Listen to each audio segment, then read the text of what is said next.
पृथ्वी पर मनुष्य की उत्पत्ति कैसे हुई, किसके द्वारा हुई, शुरुआत में मानव की उत्पत्ति, मानव उत्पत्ति का क्या है राज, क्या कहता है विज्ञान मानव उत्पत्ति के बारे में। दोस्तों, क्या ये सवाल आपके मन में भी उठते हैं? दोस्तों, आज हम इस वीडियो में मनुष्य की उत्पत्ति कैसे हुई इसके बारे में इंटरेस्टिंग जानकारी जानने वाले हैं। तो शुरू करते हैं आज का ये बहुत ही दिलचस्प वीडियो। इस रहस्य को जानने के लिए हमें 4 अरब साल पहले की दुनिया को जानना होगा। असल में आज की पृथ्वी से करीब 4 अरब साल पहले की पृथ्वी बेहद गर्म थी, यानी कि यहाँ पर जलता हुआ लावा और मैग्मा पाया जाता था। उस समय पृथ्वी का अनुमानित तापमान 1000 डिग्री सेल्सियस से 1600 डिग्री सेल्सियस तक था। करीब 3.9 अरब साल पहले पृथ्वी का तापमान कम होना शुरू हुआ और इसी के कारण यहाँ तेज बारिश हुई और ये बारिश कई सालों तक हुई। लगातार हुई इस बारिश से लगभग 80% भाग समुद्र में डूब गया और पृथ्वी का 20% भूभाग ठंडा होकर धरातल बन गया, जिसपे आज भी हमारा जीवन चल रहा है। भूभाग के कुछ बड़े हिस्सों को आपस में टकराने से पहाड़ों का निर्माण हुआ था। समुद्र के पानी में भाप बनी और पहाड़ों पर बारिश हुई, जिससे ग्लेशियर का निर्माण हुआ और धीरे धीरे पृथ्वी काफी ठंडी हो गई। इसी समय समुद्र में हो रही रासायनिक क्रियाओं से कुछ सूक्ष्म जीव पैदा हुए। इसके करीब 30 करोड़ साल बाद पृथ्वी पर रहने लायक वातावरण बना, जो कि काफी ठंडा था, जिसे कि हम हिम युग के नाम से भी जानते हैं। इस समय समुद्र में इतने जीव जंतु हो गए थे कि वहाँ उनका रह पाना मुश्किल हो गया था। इसलिए कुछ जीव समुद्र से भूभाग पर आने लगे और उन्होंने पाया कि धरातल पर जीवन के लिए कोई प्रतिस्पर्धा नहीं है, यानी कि धरती पर सरवाइव करने के लिए उन्हें बस खुद को थोड़ा बदलना है। इस वक्त डायनासोर धरती पर आए। डायनासोर पृथ्वी के सबसे बड़े जीव थे। माना जाता है कि आज से लगभग 6.5 करोड़ साल पहले एक बड़ा एस्टेरॉयड पृथ्वी से टकराया, जिससे धूल का गुब्बार उठा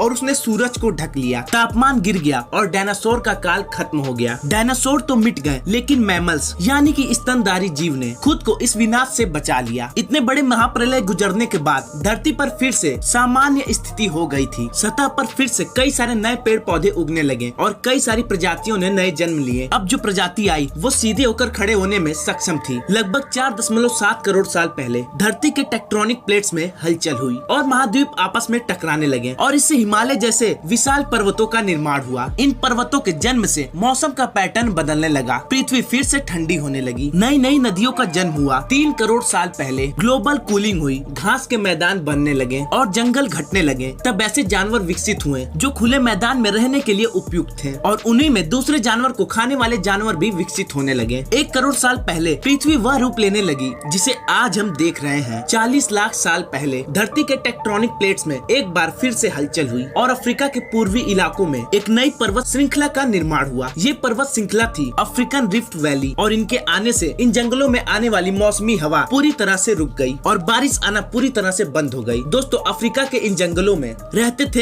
एप्स, जिन्हें हमारा पूर्वज भी माना जाता है। बारिश के बंद हो जाने से यहाँ के जंगल सूख गए और इसका सबसे ज्यादा असर इन एप्स पर पड़ा। जंगल सूख जाने से इन एप्स के लिए खाने की समस्या बढ़ने लगी और इसीलिए अब ये पेड़ों से उतरकर खाने की तलाश में जमीन पर अपने पैर रखने लगे। इनका दिमाग एक संतरे जितना बड़ा था और इनकी लंबाई 4 फीट तक थी। कई हजार सालों के विकास क्रम के बाद ये 2 पैरों पर चलने लगे। समय के साथ साथ विकास की प्रक्रिया चलती रही और हमारे पूर्वज धीरे धीरे विकसित होने लगे। 30 लाख साल पहले हमारे पूर्वजों का दिमाग काफी बड़ा हो गया था। माना जाता है कि इंसान और एप्स एक ही सोर्स से विकसित हुए हैं और वो सोर्स था होमिडियन। कहा जाता है कि ये प्रजाति हमारे साझा पूर्वज थे। शरीर से ये बंदर और इंसान दोनों तरह दिखाई देते थे। ज्यादा समय पेड़ पर रहने के अलावा ये झुक कर चलते थे। बाकी इनके शरीर की बनावट सटीक कैसी थी ये किसी को नहीं पता, लेकिन ये बात तो तय है कि इंसान और एप्स को विकसित करने वाली प्रजाति यही थी और आगे चलकर ये एप्स और विकसित हुए। कुछ एप्स पेड़ पर ही रहना चाहते थे, जबकि कुछ ने विकसित होकर जमीन पर चलना शुरू कर दिया। जो अब भी पेड़ पर रहना चाहते थे वो बने गोरिल्ला, जो आज भी धरती पर मौजूद है और आगे इन प्रजातियों में कोई खास बदलाव नहीं हुआ। लेकिन जिन्होंने विकसित होकर जमीन पर चलना शुरू कर दिया था वो थे होमिडियन, जो कि आगे चलकर 2 भागों में विभाजित हो गए। एक बने पैन पेनिस्कस और चिंपैंजी, जिनका डीएनए आज भी इंसान से 99% मेल खाता है, और दूसरे थे होमो सेपियंस, जो कि आगे चलकर इंसान बने। लेकिन होमो सेपियंस से आज के विकसित मानव बनने में कई हजार साल गुजर गए। तो आइए इस कहानी के बारे में भी जान लेते हैं। विश्व के अनेक स्थानों पर मानव की खोपड़ियां और हड्डियां प्राप्त हुई हैं, जो कि पृथ्वी पर लगभग 1.5 लाख साल पुरानी हैं। 10,000 साल पूर्व तक आदि मानव जंगलों में झुंड बनाकर भोजन की तलाश में घूमता रहता था। फिर उन्होंने पत्थर को हथियार की तरह इस्तेमाल करना शुरू किया। समय बीतने के साथ ही आदि मानव समूह में रहकर अन्य जानवरों का शिकार करना सीखने लगे थे। ये थे होमो इरेक्टस, जो अन्य जानवरों से ज्यादा होशियार थे। इन्होंने ने ही पहले आग का इस्तेमाल करना सीखा। आग की खोज इंसानों के लिए सबसे बड़ी खोज थी। जानवरों का शिकार करके खाना, गुफाओं में रहना, यही आदिवासियों की दिनचर्या हुआ करती थी। वही जंगली जानवरों के भय से गुफा के बाहर दरवाजों पर आग जलाकर अपनी रक्षा करता था। पत्थर से ही आग जलाता था। पत्थर के ही बर्तन और औजारों का इस्तेमाल करता था। आदि मानव का दिमाग समय के साथ साथ काफी विकसित हुआ। 2 लाख साल पहले आज के इंसान ने अपना रूप ले लिया था। इंसान ने बोलना शुरू कर दिया था। पहली बार कोई जानकारी एक से दूसरे इंसान तक या एक से दूसरी पीढ़ी तक पहुंचने लगी थी। यही वो आखिरी विकास क्रम था जिसके बाद विकसित होकर आज का मानव बना, यानी होमो सेपियंस। जैसे जैसे मानव अपने आसपास की वस्तुओं का ज्ञान होता गया, वैसे वैसे वो अपने लिए और भी सुविधाएं जुटाने लगा। प्रारंभ में मनुष्य को कपड़े पहनने का ज्ञान नहीं था। वो पेड़ की छाल, बड़े बड़े पत्ते और जानवरों की खाल से ठंड के समय अपना बचाव करते थे।